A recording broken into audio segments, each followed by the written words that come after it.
Hey traders, Raghi here, and in today's update I want to talk a little bit about one of the conversations we had within my recent, basically your 60 minutes to your first Forex trade discussion. You can find that in the blog under Here's What You Really Need to Know About Forex Trading. And I go through a lot of the concepts that go beyond what is a pip. Obviously those are very basic understandings, the fourth decimal place, the second decimal place, but we go deeper into the conversation. And by that I mean we go deeper into the conversation in terms of talking about how much capital does it take to trade the, for example, New Zealand dollar versus US dollar, and contrast that to something like the pound versus New Zealand dollar. How much capital does it take? How much money do you need in your account? And then how much is the per pip movement? Are you getting the best bang for your buck?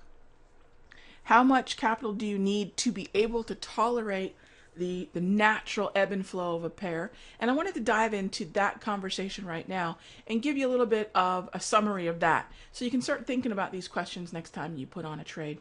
So again, if you didn't check out the conversation, you can find it in the blog over at simplerforex.com.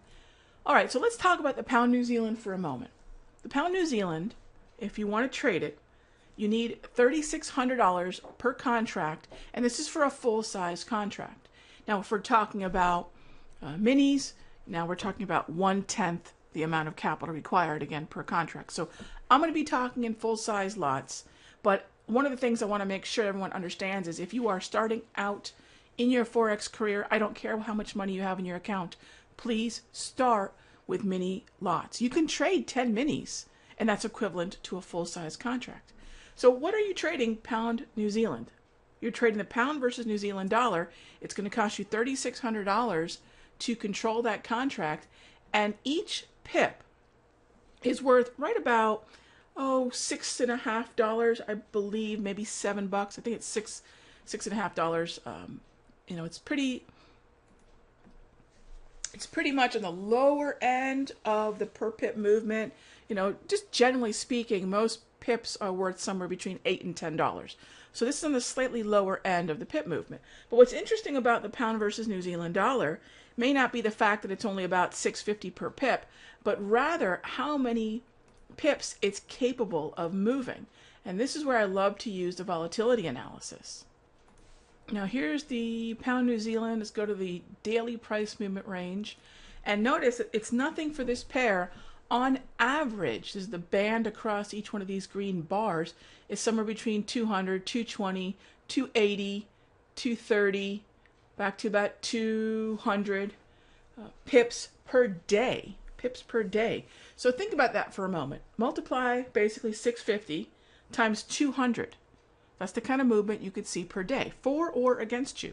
So you're thinking about the initial margin requirement that you'd need just to put on a trade, $3,600, and then think about basically 200 times essentially $6.50. So let's just do the arithmetic here together.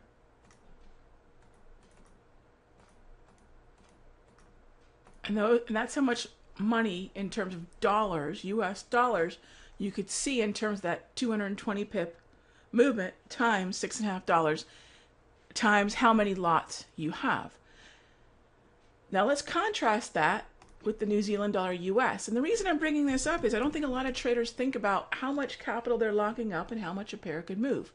The New Zealand dollar US dollar is one of the least expensive pairs to control. You need $1,600 per contract to control the New Zealand dollar US dollar. $1,600. Now contrast that to the $3,600 that I just mentioned. So $3,600 to control pound New Zealand, $1,600 to control New Zealand dollar US. Now before you get ahead of yourself and think to yourself, whoa, I could control a whole lot more New Zealand dollar US.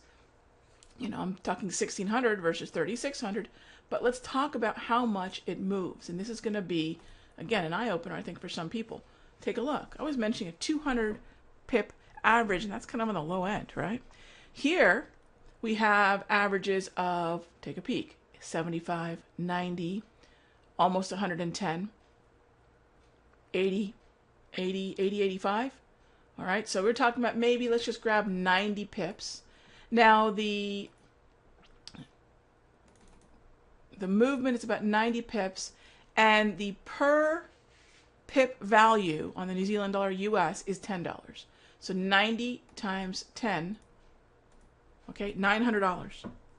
Again, you contrast that with the 200 times 6.5, okay, so it's about a $400 difference here.